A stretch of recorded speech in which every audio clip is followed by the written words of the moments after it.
Hey guys, good morning. তোমরা কী ভেবেছো বাইরে বাইরে পিটি করাচ্ছি বলে কি শরীরটা নষ্ট হয়ে যাবে? ভাই, আমরা টেকনিক জানি শরীর কী করে ফিট রাখতে হয়, বাইরে কাজ করি কি ঘরে কাজ করি।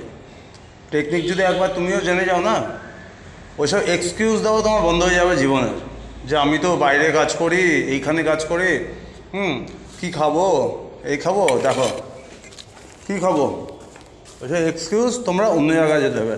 এটা কী আছে? এগ হোয়াইট আছে কি না দেখতে পাচ্ছ? কী আছে? এইটুকু তোমরা ক্যারি করতে পারবে না? যদি ক্যারি না করতে পারো ওইসব এক্সকিউজ ট্রেনারদেরকে বা জিমেতে গিয়ে দেওয়ার কোনো দরকার নেই, ঠিক আছে? তোমরা এক্সকিউজ সারা জীবন দিয়ে যাবে। আর কি বলি, কিছু বলার নেই। যাই হোক, বাইরে থাকো ঘরে থাকো, টাইম টু টাইম খাও, না হলে বডি তোমাদের কোনো সুন্দর তো হবেই না, ছাড়ো ফিটও থাকবে না।